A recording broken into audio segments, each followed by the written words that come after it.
Welcome students, मैं M Kumar Singh chemistry instructor आज redox reaction topic से एक वीडियो बना रहा हूँ।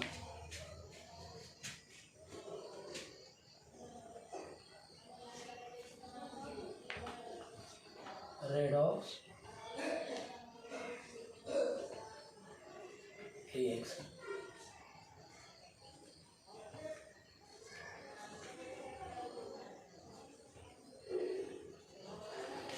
तो आज हम लोग रेडॉक्स रिएक्शंस टॉपिक में बैलेंसिंग ऑफ रेडॉक्स रिएक्शंस को सीखने वाले हैं।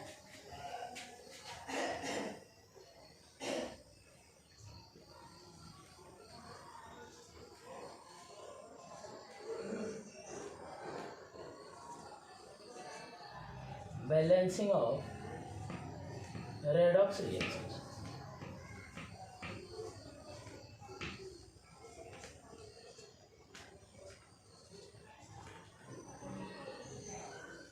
ये जो बैलेंसिंग ऑफ रेडॉक्स रिएक्शंस है, ये दो तरीके से बैलेंसिंग का मेथड होता है। एक होता है आयन इलेक्ट्रॉन मेथड और दूसरा होता है oxidation number method. Ion electron method और दूसरा क्या, ऑक्सीडेशन नंबर मेथड।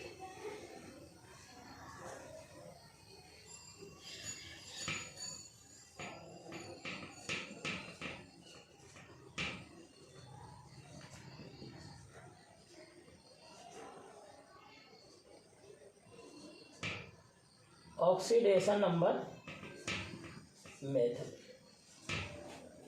पहले हम लोग आयन इलेक्ट्रॉन मेथड से बैलेंसिंग देखेंगे, उसके बाद अगले वीडियो में मैं ऑक्सीडेशन नंबर मेथड से बैलेंसिंग भी सिखाऊंगा आपको।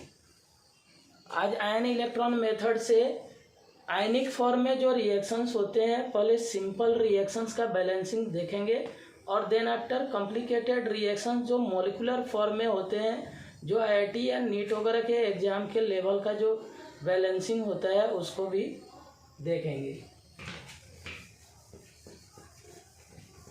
तो स्टूडेंट्स, हम लोग सबसे पहले सिंपल जो बैलेंसिंग होता है up to the level of NCERT, जो 11th लेवल का है, वहाँ से हम स्टार्ट करेंगे, बट मैं अप्रोच करूँगा हायर लेवल तक। अब यहाँ दो मीडियम की बात होती है। सबसे पहले बैलेंसिंग जो होगा हम लोग एसिड मीडियम में देखेंगे।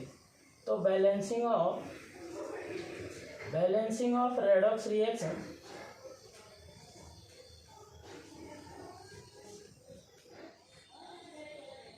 Balancing of redox reaction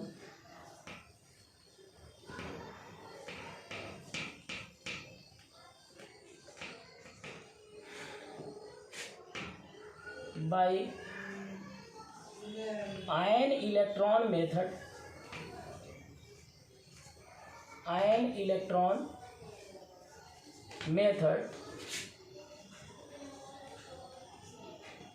in acid medium या in acidic medium,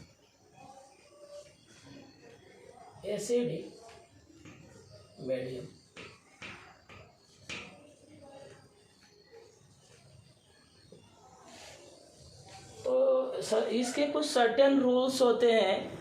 ये रेडॉक्स रिएक्शन का बैलेंसिंग है। हर एटम्स के लिए हीट एंड ट्रायल मेथड जो आप पहले से बैलेंसिंग करते थे 9th-10th में, वैसा यहाँ नहीं है। यहाँ सर्टेन रूल्स होते हैं। तो इस रूल्स को हम लोग सेंटेंस वाइज लिखना उचित नहीं समझेंगे। इसको मैं एक लाइन के अंदर ऐसे तरीके से बता रहा हूँ कि आपको आसानी से रूल याद हो जाएगा। सबसे पहले जो रूल्स होगा उसमें हमको यही ध्यान देना है कि रेडॉक्स रिएक्शन को सबसे पहले हम लोग दो हाफ रिएक्शन या हाफ इक्वेशन में हम लोग स्प्लिट करते हैं। तो रेडॉक्स रिएक्शन जो होगा उसको हम लोग दो हाफ रिएक्शन में बांटेंगे, oxidation and reduction half reaction.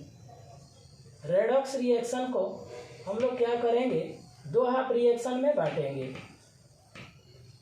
Oxidation half reaction और दूसरा क्या, reduction half reaction. Oxidation half reaction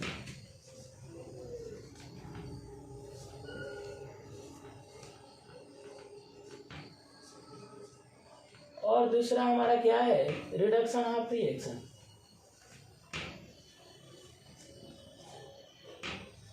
reduction half reaction.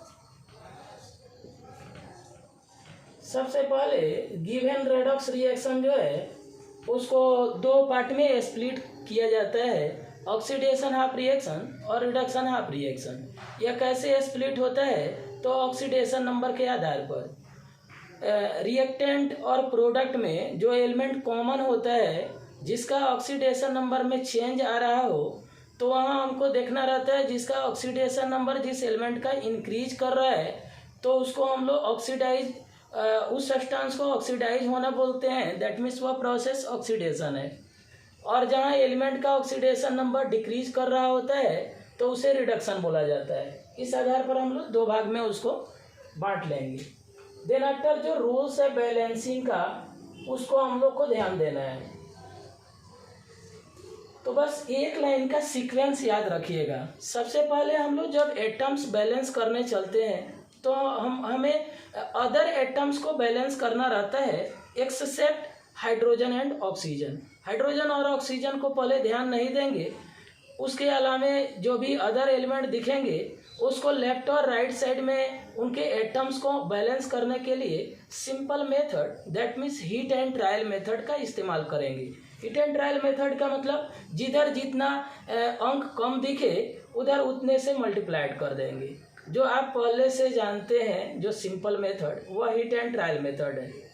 अब बारी है ऑक्सीजन एटम्स की। ऑक्सीजन एटम को बैलेंस करने के बाद हाइड्रोजन को बैलेंस करते हैं और हाइड्रोजन को बैलेंस करने के बाद हम लोग चार्ज को बैलेंस करते हैं। तो स्टूडेंट्स फिर से एक बार सीक्वेंस वाइज चार बातों को याद रखना है।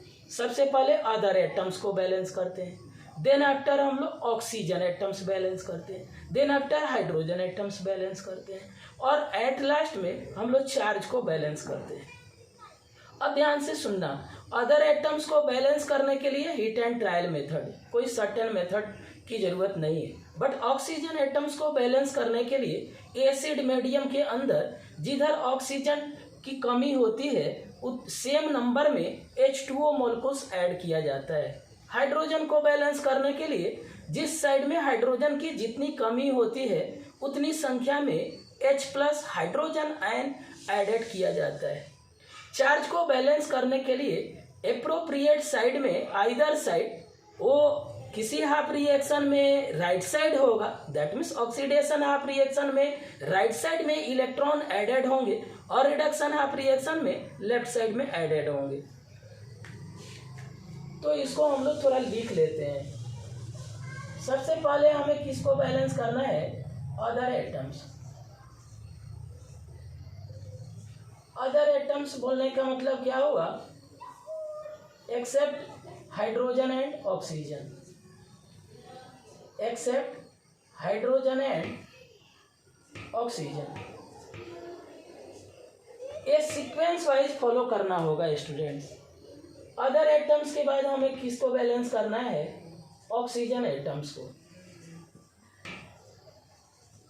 ऑक्सीजन एटम्स के बाद किसे बैलेंस करना है, हाइड्रोजन एटम्स को। और लास्ट में किसे बैलेंस करना है, चार्ज को।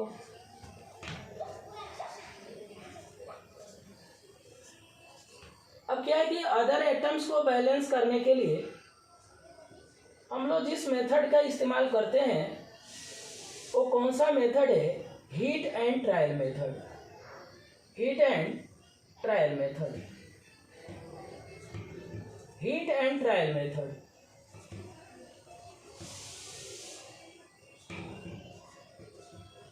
ऑक्सीजन एटम्स को बैलेंस करने के लिए हम लोग वाटर ऐड करते हैं। चूंकि एसिड मीडियम है तो जिधर ऑक्सीजन डेफिशिएंट होगा, जिधर ऑक्सीजन की कमी होगी उधर वाटर जोड़ेंगे।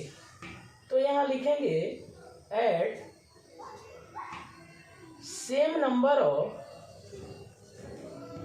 H2O molecules, same number of H2O molecules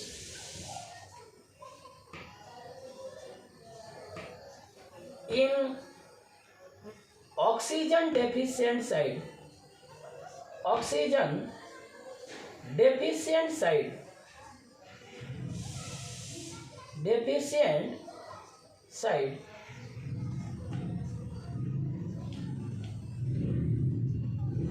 Now we have to balance hydrogen atoms. To balance hydrogen atoms, we add same number of H plus ion, hydrogen ion in hydrogen deficient side. Add same number of H plus, same number बोलने का मतलब है जितना hydrogen का requirement है, same number of H plus in hydrogen deficient side. Hydrogen की जिधर कमी होगी उधर H प्लस ऐड करेंगे। Hydrogen deficient side, deficient side. अब क्या है, हमें चार्ज को बैलेंस करने के लिए, चूंकि यह मेथड आयन इलेक्ट्रॉन मेथड है, तो इसमें इलेक्ट्रॉन ऐड करेंगे in either sides suitable number में। ऐड इलेक्ट्रॉन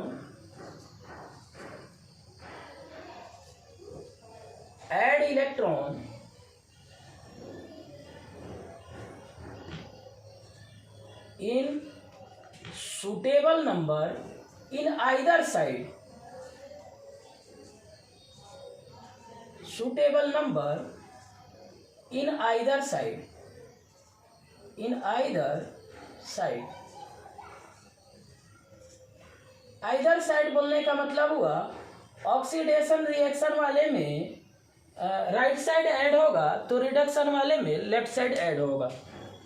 ये आप जानते होंगे, बट मैं इसे एक सीक्वेंस वाइज फॉलो करने के लिए एक लाइन में लिखवा रहा हूँ, चूंकि सेंटेंस लिखवाने पर बच्चे याद नहीं कर पाते या उन्हें दिक्कत महसूस होती है।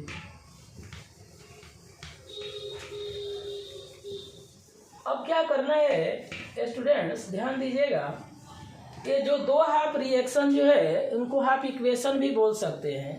ये दो जो इक्वेशन बन रहे हैं, ऑक्सीडेशन रिएक्शन वाला 1 नंबर मान लीजिए और रिडक्शन वाले को 2 नंबर मान रहे हैं, तो दोनों इक्वेशन में इलेक्ट्रॉन के नंबर अगर बराबर हैं तब तो कोई बात दिक्कत नहीं है, बट अगर इलेक्ट्रॉन्स के नंबर बराबर नहीं हो तो ऐसे कंडीशन में इक्वेशन को, आइदर इक्वेशन को या बोथ इक्वेशंस को लिस्ट सुटेबल नंबर से मल्टीप्लाइड किया जाता है। इलेक्ट्रॉन्स की संख्या बराबर आ जाएगी तो ये एक दूसरे के अपोजिट डायरेक्शन में रहते हैं, दोनों इक्वेशन में ऐड करने पर कैंसिल्ड हो जाना चाहिए। इलेक्ट्रॉन्स जब तक कैंसिल्ड ना हो तब तक रेडॉक्स रिएक्शन प्राप्त नहीं होता है। तो बैलेंस रेडॉक्स इक्वेशन या रेडॉक्स रिएक्शन को ऑब्टेन करने के लिए इलेक्ट्रॉन के नंबर को दोनों इक्वेशन में इक्वल होना चाहिए, क्योंकि कैंसिलेशन रिक्वायर्ड होता है। तो लास्ट में आपके दिमाग में एक बात रहना चाहिए,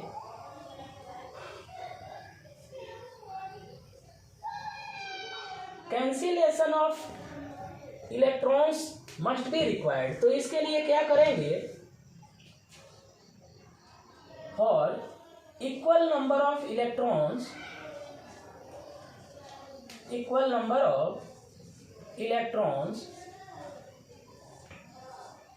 for equal number of electrons both equations और आइदर इक्वेशन, बोथ या either equation, either equation is multiplied by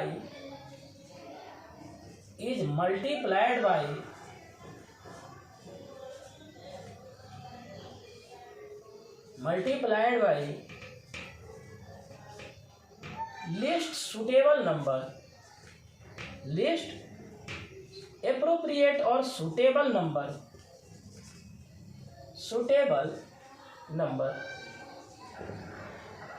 and then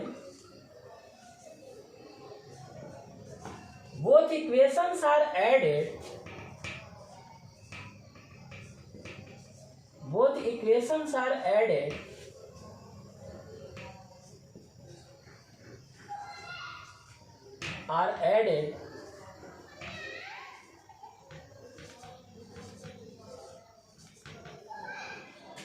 to get completely balanced equation, to get complete balanced equation, balanced equation क्या है कि electrons को cancelled हो जाना चाहिए और दोनों इक्वेशन को ऐड करने पर जो नेट रिएक्शन आएगा वह बैलेंस्ड इक्वेशन आएगा या बैलेंस्ड रेडॉक्स रिएक्शन आएगा। तो मैं एक सिंपल एग्जांपल दे रहा हूं, ध्यान से देखें। पहले एक एग्जांपल कराते हैं। Zn प्लस NO3 माइनस और यहाँ H प्लस लिखा भी रह सकता है या ये नहीं भी रह सकता। Zn2 प्लस प्लस N2O और प्लस H2। एक्चुअली क्या होता है कि ये जो नाइट्रेट जो है वह नाइट्रिक एसिड से आता है और उसमें डाइल्यूट रहने पर जिंक का ये नेचर होता है कि डाइल्यूट HNO3 से वह जब रिएक्ट करेगा तो नाइट्रस ऑक्साइड बनाएगा। वहीं कंसंट्रेटेड HNO3 अगर यूज किया गया रहता तो वहाँ NO2 बनता।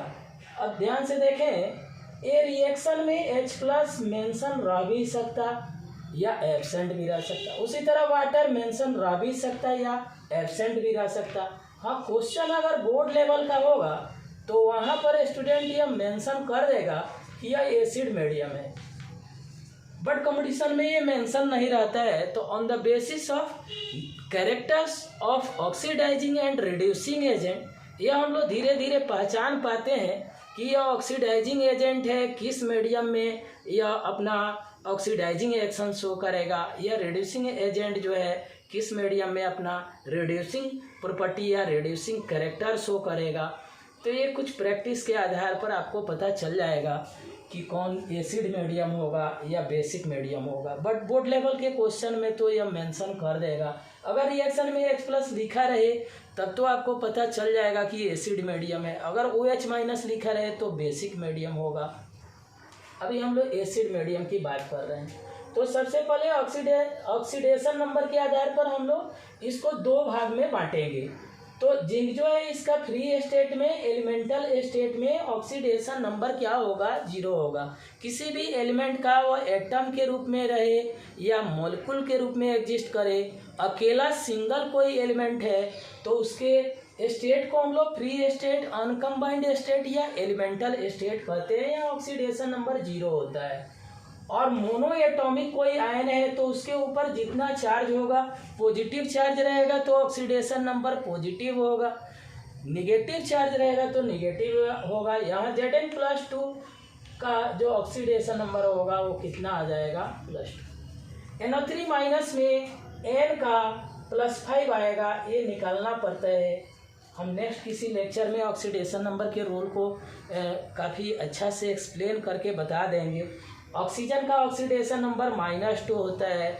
इसको अगर आपको चेक करना है तो जिसका निकालना रहता है उसको हम लोग X मान लेते हैं। जैसे NO3 माइनस में N का निकालना है तो X ले लिए। Oxygen generally mostly of compounds में उसका ऑक्सीडेशन नंबर -2 होता है, तो -2 और इसके 3 एटम्स हैं इंटू 3 कर देंगे।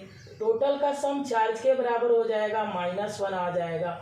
That means X is equal to मेरा कितना आने वाला है, तो यह +5 हो जाएगा। This is oxidation number of nitrogen in NO3 minus. तो ये जो चीज़ है ये ऑक्सीडेशन नंबर रोल के आधार पर है। तो यहाँ N का +5 होगा और यहाँ N का कितना आने वाला है, तो ये +1 आ जाएगा। यहाँ पर ऑक्सीजन का -2 होता है, तो फिर X into 2 plus -2 is equal to 0, तो 2x बराबर 2 आएगा। दैट मीन्स x बराबर +1 हो जाएगा। तो ये 0 से इसका ऑक्सीडेशन नंबर बढ़ रहा है, +2 में जा रहा है। दैट मीन्स ये ऑक्सीडेशन हो रहा है। और NO3 माइनस में N का ऑक्सीडेशन नंबर +5 था और N2O के N में इसका ऑक्सीडेशन नंबर +1 में गया, डिक्रीज हो रहा है, तो इसको रिडक्शन बोलेंगे। तो मुझे कुछ नहीं करना है, बस सिंपली इसको दो भाग में बांट लेना है।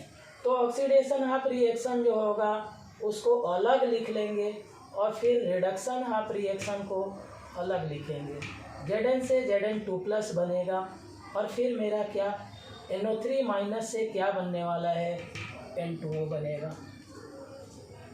अब एटम्स को बैलेंस करने का जो सीक्वेंस वाइज जो चार जो हम लोग एक ही लाइन में चार बात को मेंशन किए थे, ये चारों रूल को ध्यान देना होगा।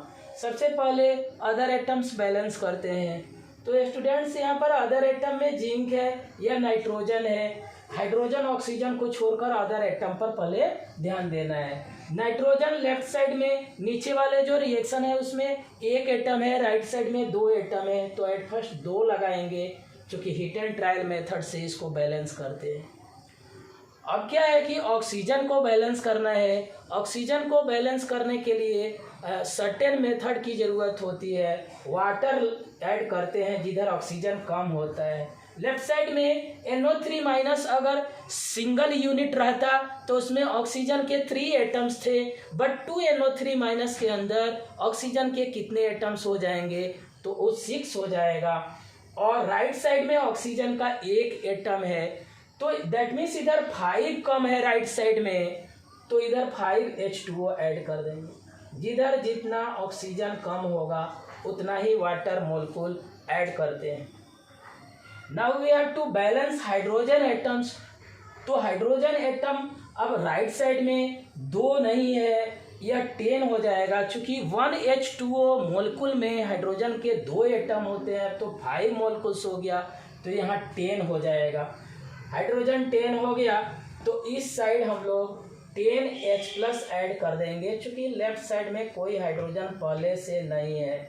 जिधर हाइड्रोजन जितना कम होगा उतना H+ जोड़ते हैं। अब स्टूडेंट्स एक बार ध्यान से देख लें, ऑक्सीजन हाइड्रोजन सभी एटम बैलेंस हो चुके होंगे। नाइट्रोजन बैलेंस हो गया है, 2 एटम इधर भी है इधर भी है। ऑक्सीजन 6 और राइट साइड में 5 और 1 मिलकर 6 हो गया। हाइड्रोजन देखेंगे तो लेफ्ट साइड में 10 है, इधर भी 10 है। अब now we have to balance charge. अब चार्ज बैलेंस करने में बहुत सारे स्टूडेंट गलत कर लेते हैं। लेफ्ट साइड में चार्ज Zn का पूछा जाए कितना होगा, तो बहुत बच्चे उसका आंसर सीधे +2 रटे रहते हैं कि Zn2+ बनाता है। बट मैं Zn एटम की बात कर रहा हूँ, जिंक आयन की बात नहीं कर रहा हूँ। किसी भी फार्मूला यूनिट में अगर प्लस या माइनस मेंशन ना हो तो उसका चार्ज 0 होगा। वह एटम हो सकता है या मोलिक्यूल हो सकता है। आयन वाले जो फार्मूला होंगे उसमें पॉजिटिव या निगेटिव चार्ज अगर दिख रहे हैं तभी उसका चार्ज माना जाएगा। इधर का लेफ्ट साइड का चार्ज 0 है, राइट साइड का चार्ज +2 है। पॉजिटिव चार्ज को हम लोग घटा सकते हैं, कभी हम लोग पॉजिटिव चार्ज को बढ़ा नहीं सकते, क्योंकि चार्ज को बैलेंस करने के लिए इलेक्ट्रॉन ऐड किया जाता है। तो हमारे दिमाग में 2 ही बात आ रहा होगा, या तो 0 वाले चार्ज को हम लोग +2 कर लें या +2 वाले को 0 कर लें। तो अभी मैं बताया हूँ कि पॉजिटिव चार्ज को बढ़ाने का कोई तरीका नहीं है। पॉजिटिव चार्ज को घटा सकते या निगेटिव चार्ज को बढ़ा सकते। तो मैं पॉजिटिव चार्ज राइट साइड वाले को घटाने के लिए 2 इलेक्ट्रॉन ऐड कर दूंगा। चूँकि 2 पॉजिटिव चार्ज के लिए 2 निगेटिव चार्ज चाहिए, तब तो इधर का चार्ज भी 0 होगा। लेफ्ट साइड का चार्ज 0, राइट साइड का भी टोटल चार्ज कितना हो गया, 0 हो गया। इधर का अगर चार्ज देखा जाए तो ये कितना आएगा, 0 है।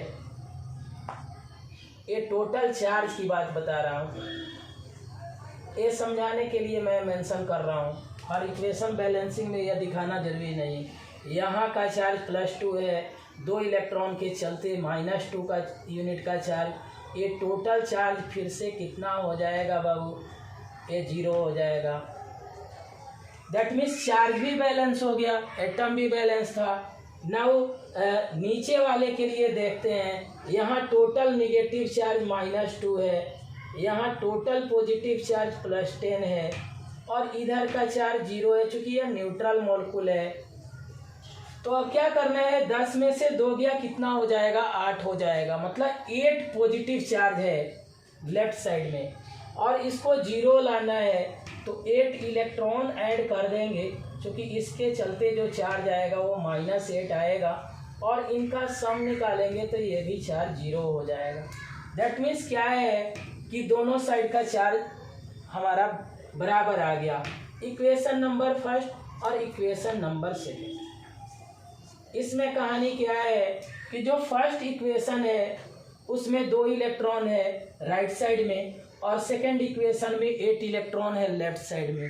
इलेक्ट्रॉन्स के नंबर को बराबर करने के लिए लिस्ट नंबर से मल्टीप्लाइड करना है। दैट मीन्स इसको मैं 4 से मल्टीप्लाइड करूंगा तो ये 8 के बराबर हो जाएगा। अब यहाँ क्या कहानी है कि इनको मैं सेपरेटली भी मल्टीप्लाइड करके लिख सकता और देन ऐड कर सकता।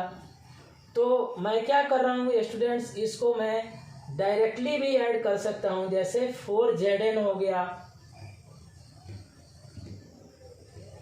और यहाँ पर कितना आ जाएगा 2NO3 माइनस, लेफ्ट एरो के लेफ्ट साइड वाले को लेफ्ट साइड ऐड करें, राइट वाले को राइट साइड ऐड करें, और इलेक्ट्रॉन्स तो कैंसिल्ड हो जाएंगे क्योंकि 4 से मल्टीप्लाइड होगा। तो 8 इलेक्ट्रॉन इधर भी हैं, नीचे में भी 8 इलेक्ट्रॉन है, but their directions are opposite. तो नाउ क्या आ जाएगा 2NO3 माइनस, और यहाँ क्या हो जाएगा 10H प्लस, और फिर यहाँ पर 4Zn2 प्लस, और प्लस क्या आ जाएगा N2O प्लस 5H2O, 5H2O। फिर से आप चेक कर सकते हैं, अगर लास्ट में ये 10 पॉजिटिव में से 2 निगेटिव चार्ज घटा, 8 पॉजिटिव, इधर भी 8 पॉजिटिव। अब एटम भी देख लो, 4Zn, इधर भी 4Zn, 2 नाइट्रोजन, 2 नाइट्रोजन, ऑक्सीजन 6 है इधर, और इधर भी 1 और 5 मिलकर 6 हो गया, 10 हाइड्रोजन, 10 हाइड्रोजन। दैट मीन्स यह बैलेंस्ड इक्वेशन है। यह इक्वेशन क्या है, बैलेंस्ड इक्वेशन है। हम लोग अगले बार में ढेर सारे रेडॉक्स रिएक्शंस का प्रैक्टिस करेंगे, साथ साथ बेसिक मीडियम में भी बैलेंसिंग सीखेंगे हम लोग, और नेक्स्ट लेक्चर में वो सब ऑक्सीडेशन नंबर मेथड भी हम सिखाएंगे आपको। और ये तो मैं एक सिंपल एग्जांपल बताया हूँ, मैं शॉर्टकट ट्रिक से भी with in few minutes, 1 minute के अंदर मैं आपको बैलेंसिंग सिखा दूंगा। जो IIT के अंदर जो क्वेश्चंस आते हैं, बहुत सारे लोग उसको काफ़ी लंबा टाइम में बैलेंस करेंगे, बट मैं आपको n फैक्टर के द्वारा उसको बैलेंसिंग बताने का एक शॉर्टकट ट्रिक बताऊंगा, जिससे आप काफ़ी इजीली उसको बैलेंस कर लेंगे।